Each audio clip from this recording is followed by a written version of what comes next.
आज मुझे लगता है लास्ट वीडियो होगा आपका आधुनिक भौतिकी मॉडर्न फिजिक्स।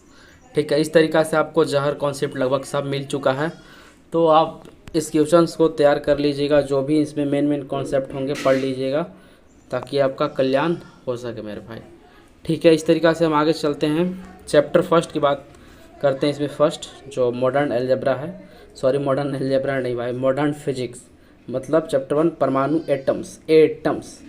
देखिए एटम्स क्या होता है उसके बारे में डेफिनेशन पहले देख लेते हैं। देखिए परमाणु पदार्थ का सबसे सूक्ष्म कण, सूक्ष्म मतलब माइक्रो पार्टिकल, जिसकी आकार अति अल्प मतलब 10⁻⁻10 मीटर होता है। परमाणु का, इसी को हम लोग क्या बोलते हैं, वही परमाणु का विश्लेषण के लिए जो है रदरफोर्ड जी परीक्षण किए थे। समझ गए। सूक्ष्म कण को ही हम लोग क्या कहते हैं, परमाणु कहते हैं, याद रखिएगा। आगे हम बात करते हैं। रदरफोर्ड ने परमाणु संरचना के अध्ययन के लिए उन्होंने क्या किया था कि बिस्मथ स्रोत से अल्फा कण को पतले पुंज को जिंक सल्फाइड लेपित जो है पतले स्वर्ण की पन्नी पे मतलब जो 2.1 प्रोडक्ट 10⁻⁻7 पर आघात कराया था एवं सूक्ष्मदर्शी द्वारा देखा तो उसने जो भी पाया देखते हैं। देखो उसमें क्या पाया कि अधिकांश अल्फा कण जो है बिना विक्षेपित हुए सीधा पार कर जाते हैं, अर्थात परमाणु का अधिकांश भाग रिक्त होता है। ये उन्होंने देखा। कौन? ये आपका रदरफोर्ड जी। तो इसमें आगे चलता है क्या, देखिए इसमें होता क्या, कुछ कण अल्फा कण जो 90 डिग्री से अधिक कोण से विक्षेपित हुए, अर्थात परमाणु का संपूर्ण धनावेश एवं अति सूक्ष्म जो भाग में होता है जिसे परमाणु का नाभिक कहते हैं, वो 10⁻⁻ जो था -15 मीटर, इसी को कहते हैं। चलिए, परमाणु में कुल धनावेश एवं ऋणावेश की जो संख्या होती है वो बराबर होती है, अर्थात परमाणु जो है विद्युतीय उदासीन होता है ना। देखिए प्रकीर्णन के बाद जाने वाला अल्फा कण जो होता है, इसका ये आपका सूत्र है n theta inversely proportional sin to the power 4 theta होता है, ये चीज़ होता है। चलिए नेक्स्ट हम बात करते हैं। धनावेशित नाभिक इलेक्ट्रॉनों को अभिकेंद्र बल प्रदान करता है, जिसके कारण इलेक्ट्रॉन नाभिक के चारों ओर सभी संभव त्रिज्याओं के वृत्तीय कक्षाओं के परिक्रमा करता है। अब चलिए देखिए, रदरफोर्ड के परमाणु मॉडल के दोष परमाणु के अस्थायित्व की व्याख्या नहीं हो पाती है तथा परमाणु के फाइन स्ट्रक्चर अल्फा C/131 की व्याख्या नहीं हो पाती है। इसमें ये कहा गया था। चलिए हम इस तरीक़ा से आगे देखते हैं। अल्फा कण को नाभिक के केंद्र की ओर विक्षेपित करने पर नाभिक से वह न्यूनतम दूरी जब किसी विकर्षण बल के कारण अल्फा कण के गतिज ऊर्जा पूर्णतः स्थितिज ऊर्जा में बदल जाती है। ये चीज़ था। देखिए इसमें क्या था, R0 जो है 1/4πε0 2Ze²1/2mv², ये चीज़ था। इसके द्वारा ही परमाणु का आकार का पता लगाया जाता है ना। चलिए आगे हम बात करते हैं बोर का परमाणु मॉडल हाइड्रोजन के लिए। देखिए फर्स्ट हम बात करते हैं, फर्स्ट सेमी होता है, लेकिन जो सेकेंड होता है इलेक्ट्रॉन नाभिक के चारों ओर निश्चित कक्षा में चक्कर लगाते हैं, वे विकिरण ऊर्जा उत्सर्जित ये नहीं करता है। समझ गए। चलिए आगे बात करते हैं। इलेक्ट्रॉन केवल उन्हीं वृत्तीय कक्षाओं में चक्कर लगाता है जिसमें क्या होता है, इलेक्ट्रॉन का कोणीय संवेग जो है h/2π के पूर्ण गुणज होता हो, उसी में लगाता है सिर्फ। चलिए जब इलेक्ट्रॉन उच्च ऊर्जा वाले कक्षा से निम्न ऊर्जा वाले कक्षा में आता है तो कक्षाओं के बीच की ऊर्जा का अंतर को इलेक्ट्रॉनों-फोटॉन के रूप में उत्सर्जित करती है। चलिए बोर के अनुसार nवें कक्षा की त्रिज्या Rn जो आपको दिख रहा है यहाँ पे, ये चीज़ एक फार्मूला होता है, Rn = ε0 h²/πZme² इंटू n² होता है। Rn = 0.53 a0 इंटू n² होता है। तो ये जो होता है Rn डायरेक्टली प्रोपोर्शनल जो होता है n का स्क्वायर हो जाता है। इस तरीक़ा से nवें कक्षा में इलेक्ट्रॉन का जो वेग होता है Vn, ठीक है, ये चीज़ इससे फाइंड किया जाता है। Vn = Ze²/Z ε0h into 1/n होता है। चलिए Vn = C upon 137 into 1/n, जो n होता है रिवर्सनली n के बराबर ही होता है, Vn जो होता है। चलिए इस तरीक़ा से इसमें ये आपको दिख रहा होगा E इक्वल टू 2ε/h। सब ये जो है इन्हीं को ये सब मतलब ये सब हुआ था, इसमें बहुत बहुत चर्चा हुआ था भाई। देखिए इसमें फाइन स्ट्रक्चर कहते हैं इसको, सब यही चीज़ है, तो आप इसको अच्छे से देख लीजिएगा। चलिए इसको भी देख लीजिएगा, ये भाई बहुत इंपॉर्टेंट होता है। nवें कक्षा में जब इलेक्ट्रॉन की ऊर्जा होता है तो ये देखिए En एंथैल्पी जैसे निकालते हैं उस लेवल से, En equal to -13.6 upon n² into electron volt होता है। इलेक्ट्रॉन की कुल ऊर्जा जो होता है ऋणात्मक होता है, अर्थात इलेक्ट्रॉन एवं नाभिक एक वाद्य निकाय निर्मित करते हैं, याद रखिएगा। तरंग संख्या 1/λ/m e⁴/8ε² और ch का पावर क्यूब जो है, इसमें इस तरीक़ा से फार्मूला बनते हैं और इंटू करके 1/n जो n होता है फाइनल का स्क्वायर माइनस 1/n इनिशियल का स्क्वायर नंबर देते हैं, और इसमें से आपका ये इस पर ये क्वेश्चन बनते हैं, ठीक है। तो अब इसको देख लीजिएगा अच्छे से। देखिए रिडबर्ग कांस्टेंट एक होता है, ये चीज़ इसका फार्मूला होता है, यह चीज़ आप देख लीजिएगा। चलिए जो रिडबर्ग कांस्टेंट का जो होता है वैल्यू ये होता है 1.03 प्रोडक्ट 10⁻⁷ पर मीटर। ऐसा यूनिट जो होता है इसका पर मीटर ही होता है। लाइमन श्रेणी परावैगनिक किरण UV ये आपका होता है, ये दिख रहा होगा। बाइमर श्रेणी में, बाइमर जो श्रेणी होता है दृश्य प्रकाश, आपका ये फार्मूला होता है, इसमें 2 से होता है, याद रखिएगा। अभी जो इधर रखना है n के लिए 3 रखना है, 4 5 इस तरीक़े से रखता है। अब पहचान देखिए आता है, तो पहचान में भी यही होता है, 3 से स्टार्ट होता है, और ये जो n की जगह रखिएगा 4 5 6 7 ऐसे स्टार्ट होता है। तो इस तरीक़ा से आप समझ गए होंगे। चलिए हम नेक्स्ट बात करते हैं ब्रैकेट श्रेणी अवरक्त किरण। अवरक्त किरण में होता है, ये देखिए आपको जो 4 से स्टार्ट होता है और n की जगह 5 6 7 इस तरीक़े से चलता है। देखिएगा फंड वैसी को बोलते हैं श्रेणी अवरक्त किरण, जो 5 से यहाँ स्टार्ट होता है और ये n की जगह 6 7 8 होता है। तो समझ गए होंगे। अब नेक्स्ट इधर से हम बात करते हैं। देखिए 1 इलेक्ट्रॉन वोल्ट जो होता है किसके बराबर होता है? 1 इलेक्ट्रॉन वोल्ट जो है भाई 1.6 प्रोडक्ट 10⁻⁹ जूल के बराबर होता है, या 1 joule equal to 1/1/1.6 product 10⁻⁹ electron volt होता है। नाभिक में प्रोटॉन एवं न्यूट्रॉन होते हैं भाई दोनों। R0 को यूनिट न्यूक्लियर रेडियस भी कहते हैं। चलिए हम नेक्स्ट चैप्टर में आ गए। नाभिक एवं रेडियो सक्रियता, न्यूक्लियस एंड रेडियो एक्टिविटी। नाभिक का आकार जो होता है भाई वो 10⁻⁻14 मीटर होता है। ये जो कार्बन है, कार्बन के आप समझ रहे हैं C6C12 जो होता है, ये द्रव्यमान का क्या होता है 1/12वां भाग को परमाणु द्रव्यमान इकाई AMU मतलब होता है एटॉमिक मास यूनिट कहते हैं इसको। तो इसका 1 एटॉमिक मास यूनिट का जो वैल्यू होता है 1.660539 प्रोडक्ट 10⁻27 kg होता है। एक आइंस्टीन का जो समीकरण है E = mc²। m जो है मास है और c जो है यहाँ पे वो प्रकाश की चाल के बारे में वर्णन किया गया है।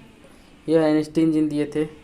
चलिए E का जो यहाँ पे कुछ फाइंड किया गया है, प्रकाश की चाल मान लीजिए जो मास है 1 प्रोडक्ट 10⁻⁻6 है, और जो ये प्रकाश की चाल 3 प्रोडक्ट 10⁻8 होता है।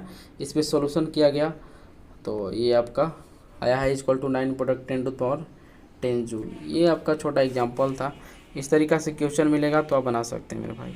इस तरीक़ा से कुछ आगे बढ़ते हुए चलते हैं हम।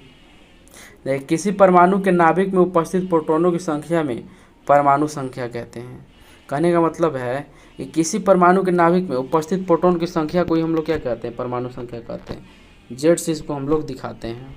चलिए किसी परमाणु के नाभिक से उपस्थित प्रोटॉन एवं न्यूट्रॉनों की कुल संख्या मतलब दोनों मिला के कुल संख्या को द्रव्यमान संख्या कहते हैं, ये भी याद रखिएगा। चलिए न्यूट्रॉनों की संख्या A-Z होता है, A-Z। इसको डिनोटेट करते हैं ZX, Z⁻x और ZX इस लेवल से। चलिए रदरफोर्ड के अनुसार जो होता है नाभिक का साइज उसे परमाणु के द्रव्यमान संख्या के समानुपाती होता है। नाभिक की संख्या R=R0 A⁴ होता है। R0 जो है 1.2 प्रोडक्ट 10⁻⁻15 मीटर होता है, इसको याद रखिएगा। चलिए नाभिक के अंदर प्रोटॉन एवं न्यूट्रॉन के सम्मिलित रूप को हम लोग क्या कहते हैं? न्यूक्लियन कहते हैं। चलिए नाभिक का जो घनत्व होता है ये आपका फॉर्मूला दिया गया, इसे आप फाइंड कर सकते हैं। m जो यहाँ पे न्यूक्लियन का द्रव्यमान होता है। चलिए नाभिक का जो घनत्व द्रव्यमान संख्या पर निर्भर नहीं करता है। नाभिक का घनत्व जो होता है द्रव्यमान संख्या पर निर्भर करता ही नहीं है। चलिए नाभिक के केंद्र पर न्यूक्लियन का वितरण अधिकतम एवं केंद्र के दूरी बढ़ाने पर कम हो जाता है। अतः नाभिक का आकार निश्चित नहीं होता है, जहाँ घनत्व घटकर केंद्र से के घनत्व से आधा हो जाता है। ठीक है, उन्हें क्या कहते हैं? नाभिक का त्रिज्या का मान लिया जाता है उन्हीं से। चलिए नेक्स्ट हम बात करते हैं प्रयोग द्वारा पाया गया यह कि नाभिक का द्रव्यमान जो होता है उसके सभी प्रोटॉन एवं न्यूट्रॉनों के योग से कम ही होता है ना। इसे द्रव्यमान क्या बोलते हैं? द्रव्यमान क्षति ΔM से इसको कहा जाता है। इसका यूनिट जो होता है भाई AMU एटॉमिक मास यूनिट होता है। देखिए जो द्रव्यमान क्षति होता है ΔM, ये आपको दिख रहा होगा, इसके लिए फार्मूला आता है, आप इसको अच्छे से देख लीजिएगा। चलिए बाइंडिंग एनर्जी का होता है, जो बाइंडिंग एनर्जी का फार्मूला है ये स्क्रीन पे दिख रहा होगा, आप इसको अच्छे से देख लीजिएगा भाई। चलिए द्रव्यमान की क्षति का समतुल्य ऊर्जा, किसी नाभिक के न्यूक्लियन को एक दूसरे से अनंत दूरी तक अलग करने के लिए आवश्यक ऊर्जा को हम लोग बंधन ऊर्जा कहते हैं। देखिए इसका जो मान होता है EBE = ΔMc² होता है। ΔM जो होता है द्रव्यमान क्षति होता है यहाँ पे। चलिए द्रव्यमान क्षति ΔM को कहते हैं एवं द्रव्यमान संख्या के अनुपात को पैकिंग फ्रैक्शन कहते हैं। पैकिंग फ्रैक्शन क्या होता है? जो द्रव्यमान क्षति होता है और द्रव्यमान की संख्या, उसको हम पैकिंग फ्रैक्शन कहते हैं। नाभिक के बंधन ऊर्जा को इससे दिखाते हैं, तथा द्रव्यमान संख्या के अनुपात को बंधन ऊर्जा प्रति न्यूक्लियन कहते हैं। बी न्यूक्लियस ΔMc² होता है, ये हो जाता है। चलिए बंधन ऊर्जा प्रति न्यूक्लियन के द्वारा नाभिक के अस्थायित्व की व्याख्या, नाभिकीय संलयन की व्याख्या, नाभिकीय विखंडन की व्याख्या की जाती है। बड़े नाभिक के दो माध्यम परास में विभक्त होने की घटना को नाभिक विखंडन कहते हैं। विखंडन के दौरान अत्यधिक मात्रा में तापीय ऊर्जा निकलते हैं ना। चलिए एग्जाम्पल आपको ये दिख रहा होगा, इस तरीक़ा से एग्जाम्पल लिया गया है, उष्मा निकला है इसमें। चलिए जब दो या दो से अधिक छोटे नाभिक को आपस में अगर मिला दिया जाए तो एक बड़े नाभिक रूप ले लेते हैं, रूपांतरित हो जाते हैं। इन्हीं को हम लोग संलयन कहते हैं। इसके लिए जो होता है अति उच्च ताप की आवश्यकता होता है, जैसे 10⁻⁷ के होता है। नाभिकीय संलयन में भी अत्यधिक तापीय ऊर्जा उत्सर्जित होता है। सूर्य एवं सभी तो वही हीलियम परमाणु बन जाते हैं। ठीक है, सूर्य में हाइड्रोजन के परमाणु संलयन होकर क्या हो जाते हैं? हीलियम परमाणु बन जाते हैं।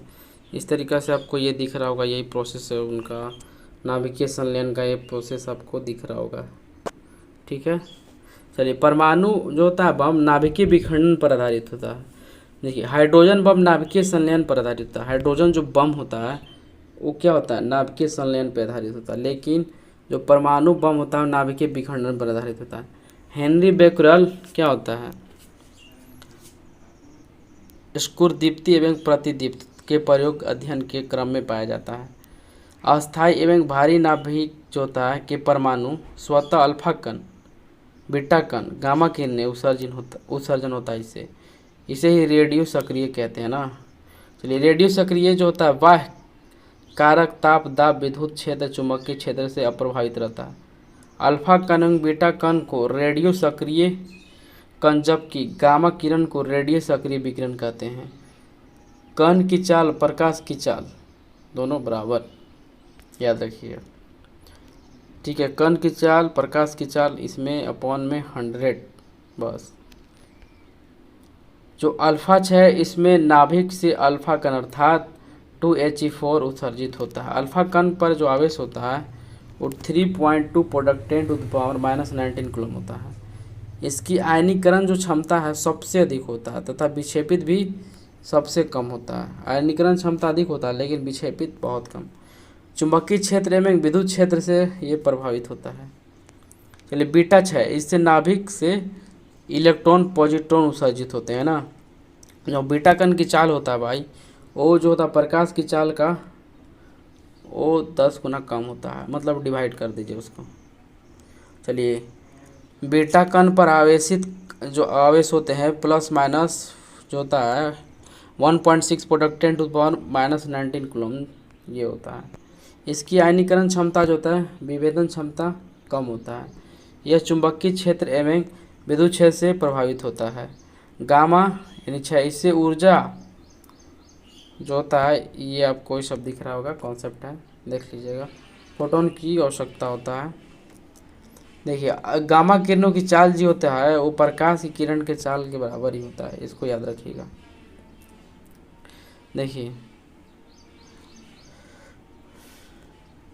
देखिए सबसे कम विभेदन क्षमता की देखिए इसमें होता है किसका भी सही बता रहे हैं। सबसे पहले भाई बात करूँ भाई इसकी आयनीकरण जो क्षमता होता है सबसे कम होता है एंड विभेदन क्षमता सबसे अधिक होता है। किसका? यही गामा का। यह विद्युत क्षेत्र एवं चुंबकीय क्षेत्र से अप्रभावित होता है, कोई मतलब ही नहीं है इसको। चलिए पॉजिट्रॉन इलेक्ट्रॉन का एंटी पार्टिकल कहलाता है। पॉजिट्रॉन जो है इलेक्ट्रॉन का एंटी पार्टिकल कहलाता है, याद रखिएगा।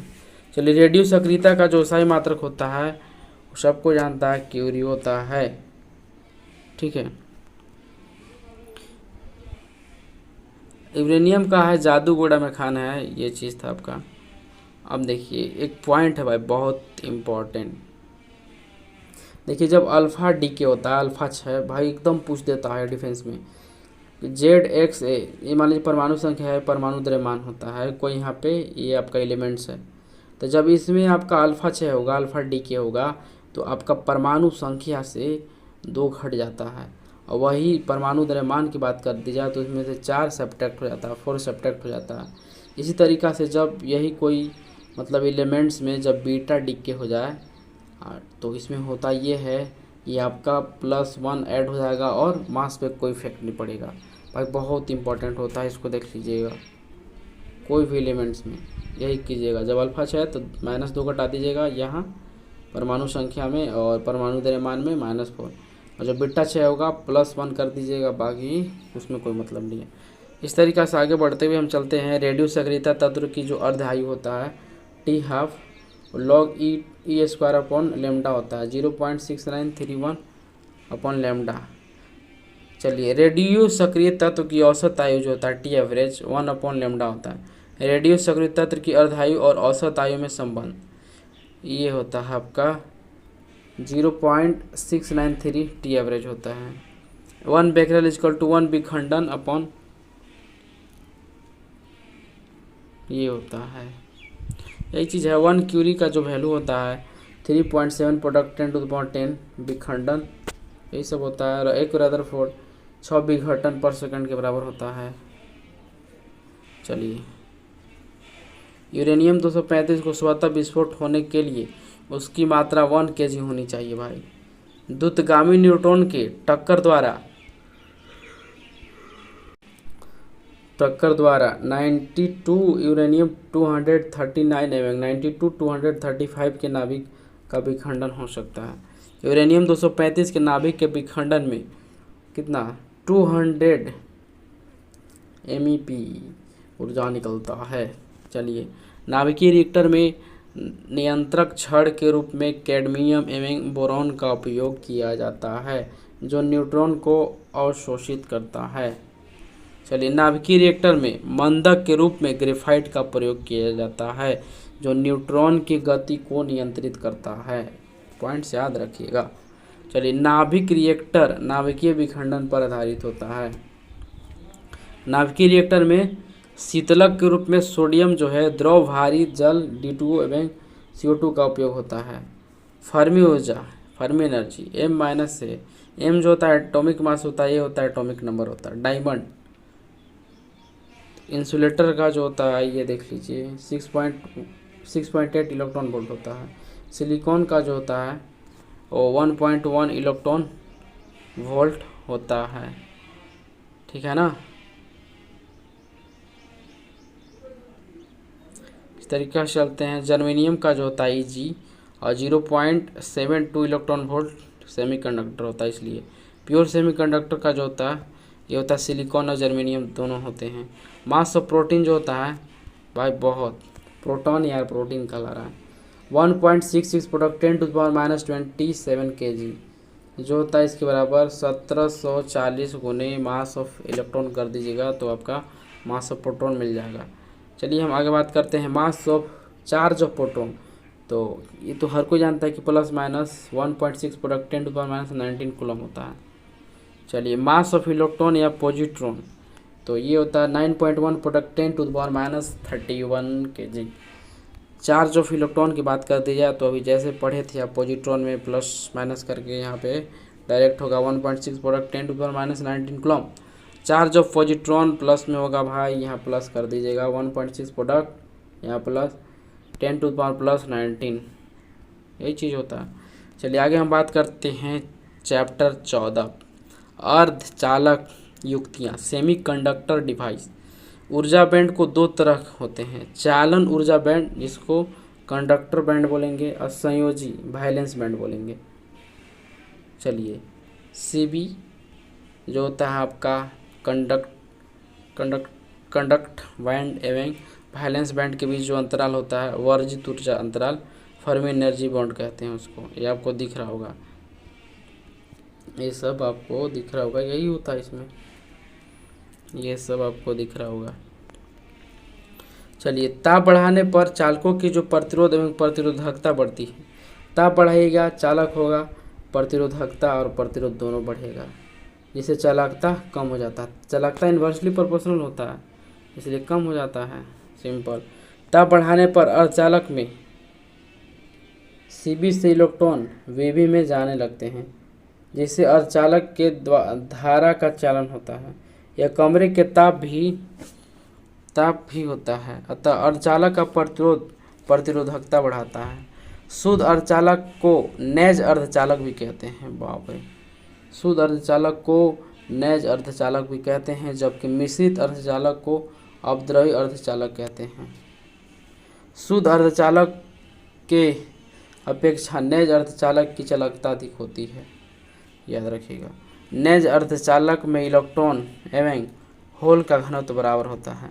नैज अर्धचालक में त्रिसंयोजी अशुद्धि बोरॉन एल्युमिनियम आयोडीन, पंचसंयोजी अशुद्धि आर्सेनिक एंटीमनी प्लेटिनियम मिलने की प्रक्रिया को हम लोग डोपिंग कहते हैं, डोपिंग। चलिए अर्धचालक में त्रिसंयोजी अशुद्धि मिलने पर पी टाइप अर्धचालक बन जाता है, इसमें होल की मतलब ज़्यादा होते हैं। चलिए अर्धचालक में पंच संयोजी अशुद्धि डोपिंग करने पर एन टाइप अर्धचालक बनता है, जिससे इलेक्ट्रॉन का बहुसंख्यक होते हैं। इस तरीक़ा से आप इस चैनल स्टडी ऑफ कॉस्मोस को सब्सक्राइब कर लीजिए ताकि आपके लिए हम वीडियो बनाते रहें। ओके, जय हिंद।